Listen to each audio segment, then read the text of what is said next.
ವ್ಯವಸ್ಥಾಪಕ ನಿರ್ದೇಶಕರು ಹಟ್ಟಿ ಚಿನ್ನದ ಗಣಿ ಕಂಪನಿ ನಿಯಮಿತ ಹಟ್ಟಿ ಇವರಿಗೆ ಜ್ಞಾಪನಾ ಪತ್ರ.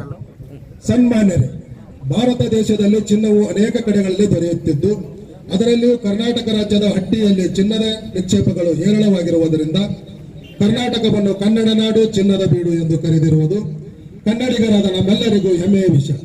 ಅಶೋಕನ ಕಾಲದಲ್ಲಿಯೇ ಇಲ್ಲಿ ಚಿನ್ನವನ್ನು ತೆಗೆಯಲಾಗಿದೆ ಎಂಬ ಇತಿಹಾಸ ಇರುವ ಚಿನ್ನದ ನಾಡು ದೇಶಕ್ಕೆ ಚಿನ್ನವನ್ನು ಕೊಡುವ ಏಕೈಕ ಚಿನ್ನದ ಗಣಿಯಾಗಿದೆ. ಇಂಥ ಚಿನ್ನದ ಗಣಿಗೆ ತಾವು ವ್ಯವಸ್ಥಾಪಕ ನಿರ್ದೇಶಕರಾಗಿ ಬಂದಿರುವುದು ಸಮಯದಲ್ಲಿ ಕಾರ್ಮಿಕರ ಸಮಸ್ಯೆಗಳ ಸರಮಾಲೆಯೇ ಇದ್ದು ಅವುಗಳನ್ನು ಪರಿಹರಿಸುವ ಜವಾಬ್ದಾರಿ ತಮ್ಮ ಮೇಲಿದೆ. ಕಾರ್ಮಿಕರ ಸಮಸ್ಯೆಗಳಿಗೆ ಸ್ಪಂದಿಸಿ ಪರಿಹರಿಸುತ್ತೀರಿ ಎಂದು ಕಾದು ನೋಡೋಣ. ಕಂಪನಿಯ ವ್ಯವಹಾರಗಳನ್ನು ಅವಲೋಕಿಸಿದಾಗ ದುರಾಡಳಿತ, ಭ್ರಷ್ಟಾಚಾರ ನಡೆದಿರುವುದು ಕಾಣುತ್ತವೆ. ಈ ಕಂಪನಿಯು ಬಿಳಿಯ ಆನೆಗಳಿಗೆ ಆಹಾರವಾಗಬಾರದೆಂದು ನಮ್ಮ ಆಶೆ. ಆದುದರಿಂದ ದಿನಾಂಕ 10/3/2025 ಒಂದು ದಿನದ ಸಾಂಕೇತಿಕ ಗಣನೆಯ ಮೂಲಕ ನಮ್ಮ ಅಹವಾಲುಗಳನ್ನು ತಮ್ಮ ಅವಾಗಾನೆಗೆ ಸಲ್ಲಿಸುತ್ತಿದ್ದೇವೆ ಮತ್ತು ಕೂಡಲೇ ಸ್ಪಂದಿಸಿ ಪರಿಹರಿಸುತ್ತೀರಿ ಎಂದು ಆಶಿಸುತ್ತೇವೆ.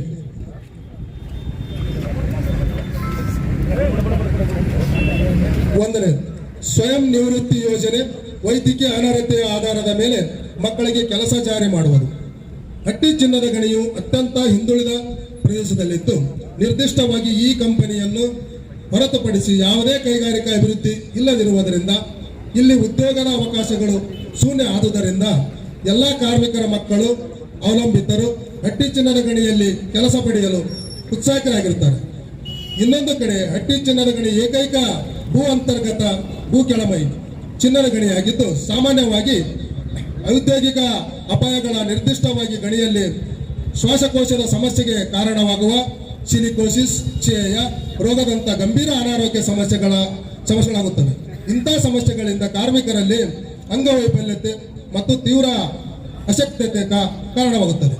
ಆದ ಕಾರಣ ಘನತೆವೆತ್ತ ಕರ್ನಾಟಕ ಸರ್ಕಾರವು ಹಟ್ಟಿ ಚಿನ್ನದ ಗಣಿ ಅನ್ವಯಿಸುವಂತೆ ಆದೇಶ ಸಂಖ್ಯೆ CI 67/CMI/95 ದಿನಾಂಕ 14/5/1996 ಮತ್ತು ಆದೇಶ ಸಂಖ್ಯೆ CI 48/CMC 2025 ದಿನಾಂಕ 20/3/2007 ಹೊರಡಿಸಿದಂತೆ ಸ್ವಯಂ ನಿವೃತ್ತಿ ಯೋಜನೆ ಮಕ್ಕಳಿಗೆ ಕೆಲಸ ಜಾರಿಗೊಳಿಸಲಾಯಿತು.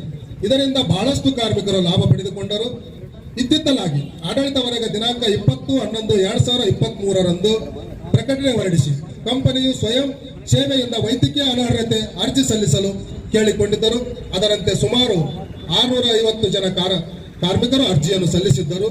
ಅದರಲ್ಲಿಯೂ ಅಂದಾಜು 250 ಜನ ಕಾರ್ಮಿಕರನ್ನು ವೈದ್ಯಕೀಯ ಮಂಡಳಿಯ ತಪಾಸಣೆಗೆ ಹಾಜರಾಗಲು ಬೆಂಗಳೂರಿಗೆ ಕಳುಹಿಸಿ ಕೊಡಲಾಗಿತ್ತು. ಪ್ರತಿ ಕಾರ್ಮಿಕರು ಸರಿಸುಮಾರು 40,000 ರಿಂದ 50,000 ರೂಪಾಯಿಗಳನ್ನು ಖರ್ಚು ಮಾಡಿ ತಪಾಸಣೆಗೊಳಪಟ್ಟು ಬಂದರು.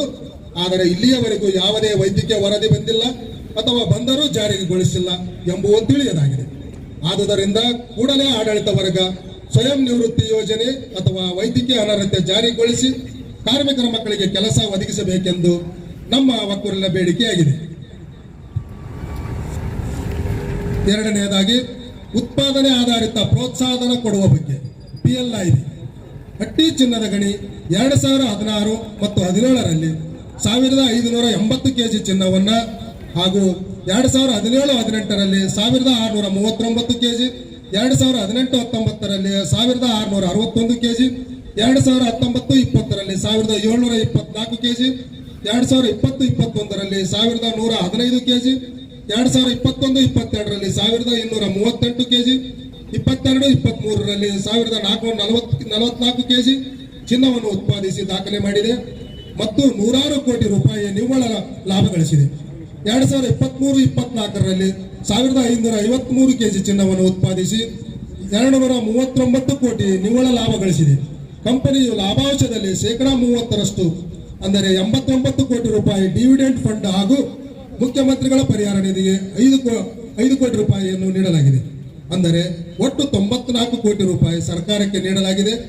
ಅಧಿಕಾರಿಗಳು ಮತ್ತು ಕಾರ್ಮಿಕರ ಪರಿಶ್ರಮದ ಫಲವಾಗಿ ಈ ಉತ್ಪಾದನೆ ಸಾಧ್ಯವಾಗಿದೆ. ಕಾರ್ಮಿಕರ ವರ್ಗಕ್ಕೆ ಇನ್ನಷ್ಟು ಸೌಕರ್ಯ ಒದಗಿಸುವ ದಿಶೆಯಲ್ಲಿ ಚಿಂತನೆ ನಡೆದಿದೆ ಎಂದು ಹೇಳಿರುವ ಆಡಳಿತ ವರ್ಗ PLIB ಉತ್ಪಾದನಾ ಪ್ರೋತ್ಸಾಹಧನ ಕೊಡಲಾರದೆ ವಂಚಿತರನ್ನಾಗಿಸಿದೆ. ಆದುದರಿಂದ ಆಡಳಿತ ವರ್ಗ ಕೂಡಲೇ PLIB ಪ್ರೋತ್ಸಾಹಧನವನ್ನು ಕೊಡಲು ಮುಂದಾಗಬೇಕೆಂದು ಒತ್ತಾಯಿಸುತ್ತೇವೆ. ಮೂರನೇದಾಗಿ ಹಿಂದಿನ 5-6 ವರ್ಷಗಳ 200ರಿಂದ 300 ದಿನಗಳ ಕೆಲಸಕ್ಕೆ ಗೈರು ಹಾಜರಿ ಆಗಿರುವುದರ ಬಗ್ಗೆ ದೋಷಾರೋಪಣ ಪತ್ರವನ್ನು ಕೊಡುವುದು, ಇನ್ಕ್ರಿಮೆಂಟ್ ಕಟ್ ಮಾಡುವುದು ಹಾಗೂ ಕೆಲಸದಿಂದ ತೆಗೆದು ಹಾಕುತ್ತೇವೆ ಎಂದು ಭಯ ಹುಟ್ಟಿಸುವುದು ಇವೆಲ್ಲವೂ ಕೂಡಲೇ ನಿಲ್ಲಿಸಬೇಕು. ಜಗತ್ತಿನ ಯಾವುದೇ ಕಂಪನಿಯಲ್ಲಿ ಇರಲಾರದ ಮತ್ತು ಯಾವುದೇ ಕಾನೂನಿನ ಪುಸ್ತಕದಲ್ಲಿ ಸಿಗಲಾರದಂತಹ ನಿಯಮಗಳು ನಮ್ಮ ಗಣಿಯ ಮಾನವ ಸಂಪನ್ಮೂಲ ಅಧಿಕಾರಿಗಳ ಕಾರ್ಯರೂಪಕ್ಕೆ ತಂದಿದ್ದಾರೆ. ಹಿಂದಿನ 5-6 ವರ್ಷಗಳಲ್ಲಿ 200ರಿಂದ 300 ದಿವಸ ಕೆಲಸಕ್ಕೆ ಗೈರು ಹಾಜರಿ ಆಗಿದ್ದೆ ಎಂದು ದೋಷಾರೋಪಣ ಪತ್ರ ಕೊಟ್ಟು ಕೆಲಸದಿಂದ ತೆಗೆದು ಹಾಕಿದ್ದಲ್ಲೇ ಮತ್ತು ಇನ್ಕ್ರಿಮೆಂಟ್ ಕಡಿತಗೊಳಿಸುತ್ತಿದ್ದು ಕಾರ್ಮಿಕರಲ್ಲಿ ಭಯದ ವಾತಾವರಣ ನಿರ್ಮಾಣ ಮಾಡಿದ್ದು ಕಾಣುತ್ತದೆ. ಇದು ಕಾರ್ಮಿಕರ ವಿರೋಧಿ ನೀತಿಯಾಗಿದ್ದು ಕಾರ್ಮಿಕರ ಭಯದ ವಾತಾವರಣದಲ್ಲಿ ಕೆಲಸ ಮಾಡುತ್ತಲಿದ್ದಾರೆ. ಈ ತರದ ಚಟುವಟಿಕೆಗಳು ಕೂಡಲೇ ಸ್ಥಗಿತಗೊಳಿಸಬೇಕು, ಇಲ್ಲದಿದ್ದಲ್ಲಿ ಉಗ್ರವಾದ ಹೋರಾಟ ಮಾಡಬೇಕಾಗುತ್ತದೆ ಎಂದು ತಿಳಿಪಡಿಸುತ್ತೆ. 4ನೇದು, ಸುಮಾರು ಕಾರ್ಮಿಕರು ವೈದ್ಯಕೀಯ ಆಧಾರದ ಮೇಲೆ ಭೂ ಕೆಳಮೈ ಕೆಲಸದಿಂದ ಮೇಲ್ಮೈ ಕೆಲಸಕ್ಕೆ ಆಡಳಿತ ವರ್ಗಾವಣೆ ಮಾಡಿರುತ್ತಾರೆ. 5ರಿಂದ 7 ವರ್ಷಗಳಾದ ಮೇಲೆ ಅವರ ಮುಂಬಡ್ತಿ ಹಾಗೂ ಇನ್ಕ್ರಿಮೆಂಟ್ ಕಡಿತಗೊಳಿಸುತ್ತಿರುವುದು ನಿಲ್ಲಿಸಬೇಕು. ಸುಮಾರು ಕಾರ್ಮಿಕರು ವೈದ್ಯಕೀಯ ಆಧಾರದ ಮೇಲೆ ಭೂ ಕೆಳಮೈ ಕೆಲಸದಿಂದ ಮೇಲ್ಮೈ ಕೆಲಸಕ್ಕೆ ವರ್ಗಾವಣೆಗೊಂಡು ಸುಮಾರು ವರ್ಷಗಳಿಂದ ಕೆಲಸ ಮಾಡುತ್ತಾ ಬಂದಿರುತ್ತಾರೆ. ಆದರೆ ಬಿಲ್ಲೆ ಸಂಖ್ಯೆ ಬದಲಾವಣೆ ಮಾಡಿರುವುದಿಲ್ಲ. ಇವಾಗ ಮುಂಬಡ್ತಿ ಮತ್ತು ಇನ್ಕ್ರಿಮೆಂಟ್ ಕಡಿತಗೊಳಿಸುತ್ತೀವಿ ಎಂದು ಮುಚ್ಚಳಿಕೆ ಪತ್ರಕ್ಕೆ ಸಹಿ ಹಾಕಬೇಕೆಂದು ಒತ್ತಾಯಿಸುತ್ತಿದ್ದಾರೆ ಮತ್ತು ಕಡಿತಗೊಳಿಸಿದ್ದಾರೆ. ಇದು ಕಾರ್ಮಿಕ ವಿರೋಧಿ ನೀತಿಯಾಗಿದ್ದು ಕೂಡಲೇ ನಿಲ್ಲಿಸಿ ಈ ಮೂಲಕ ಒತ್ತಾಯಿಸುತ್ತೇವೆ.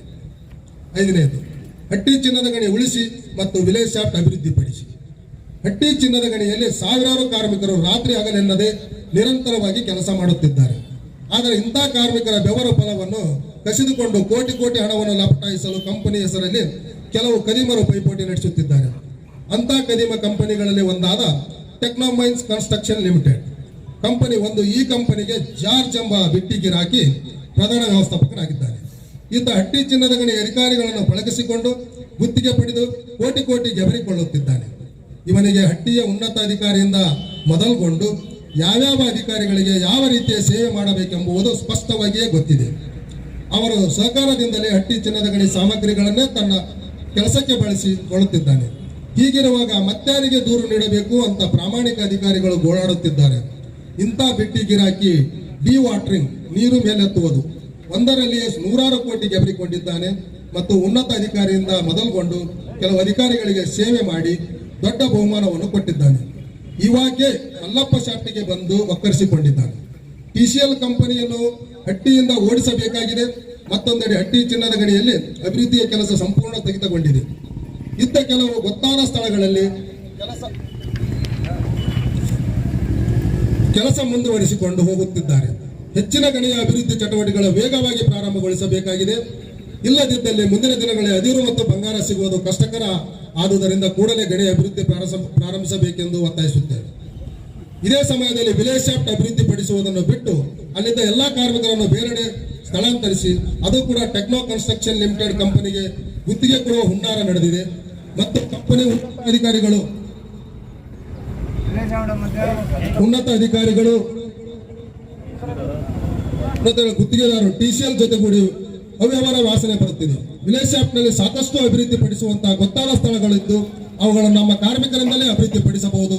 ಅವುಗಳೆಂದರೆ 300 ಲೆವೆಲ್ ಜಡಾಯ್ 300 ಡಿವಾರೆನ್ ಸ್ಟಾಪ್, 400 ಲೆವೆಲ್ ಜಡಾಯ್ and SR 400 stop, 500 level SR 500 ಡಿವಾರೆಸ್ KE 435, 500 ಲೆವೆಲ್ SRF 500 ಡಿವಾರೆನ್ KE 36, 700 ಲೆವೆಲ್ SR 700 ಡಿವಾರ್ AIE 36, 800 to 1300 level as per plan exploration department. ಈ ಮೇಲಿನ ಅಭಿವೃದ್ಧಿಪಡಿಸುವ ಸ್ಥಳಗಳು ನಮ್ಮ ಕಾರ್ಮಿಕರಿಂದ ಅಭಿವೃದ್ಧಿಪಡಿಸಿದರೆ ವಿಲೇಜ್ ಶಾಫ್ಟ್ ಇನ್ನೂ ಸುಮಾರು ವರ್ಷಗಳ ನಡೆಸಬಹುದು. ಆದರೆ ಇವುಗಳನ್ನು ಅಭಿವೃದ್ಧಿಪಡಿಸದೆ ಟಿಸಿಎಲ್ಗೆ ಗುತ್ತಿಗೆ ಕೊಟ್ಟು ಹಣ ಲೂಟಿ ಮಾಡಬೇಕೆಂದು ಅಧಿಕಾರಿಗಳು ವ್ಯವಸ್ಥಿತವಾಗಿ ಸಂಚು ನಡೆಸಿದ್ದಾರೆ. ಇದಕ್ಕೆ ವ್ಯವಸ್ಥಾಪಕ ನಿರ್ದೇಶಕರು ಅವಕಾಶ ಮಾಡಿಕೊಡಬಾರದೆಂದು ನಮ್ಮ ವಿನಂತಿ. ಆದುದರಿಂದ ಗಣಿಯ ಅಭಿವೃದ್ಧಿ ಚಟುವಟಿಕೆಗಳು ಕೂಡಲೇ ಪ್ರಾರಂಭಿಸಬೇಕು ಮತ್ತು ವಿಲೇಜ್ ಶಾಫ್ಟ್ನಲ್ಲಿ ನಮ್ಮ ಕಾರ್ಮಿಕರಿಂದಲೇ ಅಭಿವೃದ್ಧಿ ಕೆಲಸ ಮುಂದುವರಿಸಿಕೊಂಡು ಹೋಗಬೇಕೆಂದು ನಮ್ಮ ಒಕ್ಕೂರಿನ ಒತ್ತಾಯವಾಗಿದೆ.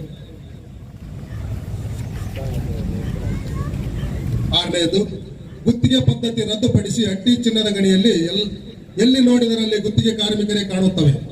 ಭೂ ಕೆಳಮೈ ವಿಭಾಗದಲ್ಲಿ ಮರದ ಕೆಲಸ, ಮೇಷನ್ ಕೆಲಸ ಮತ್ತು ಊಟಿ ಚಿನ್ನದ ಗಣಿಯಲ್ಲಿ ಹಾಗೂ ಆಸ್ಪತ್ರೆಯಲ್ಲಿ ಗುತ್ತಿಗೆ ಕಾರ್ಮಿಕರಿಂದಲೇ ಕೆಲಸ ಮುಂದುವರೆದಿದೆ.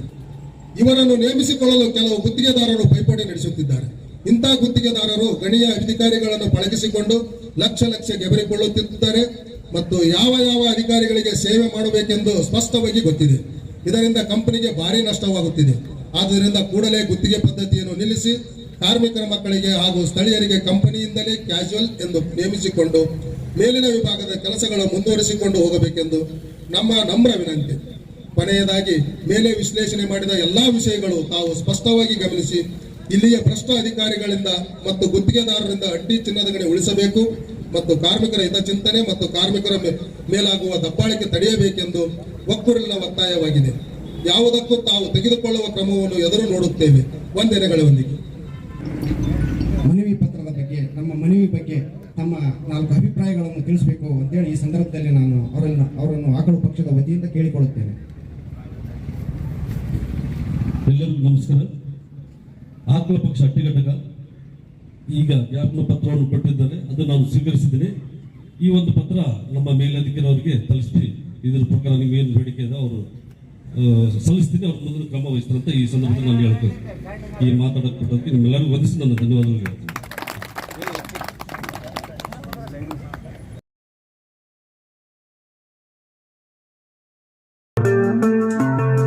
RTV ಕನ್ನಡ ಚಿನ್ನದ ನಾಡಿನ ಕನ್ನಡಿಗರ ಧ್ವನಿ. ನಮ್ಮ ಚಾನೆಲ್ ವೀಕ್ಷಿಸಿದ ನಂತರ ಲೈಕ್ ಮಾಡಿ, ಶೇರ್ ಮಾಡಿ, ಸಬ್ಸ್ಕ್ರೈಬ್ ಮಾಡಿಕೊಳ್ಳಿ. ರಾಯಚೂರು ಜಿಲ್ಲೆಯ ಪ್ರತಿನಿಧಿ ಶ್ರೀನಿವಾಸ್ ಮಧುಶ್ರೀ, ಹಟ್ಟಿ ಚಿನ್ನದ ಗಣಿ. ಧನ್ಯವಾದಗಳು.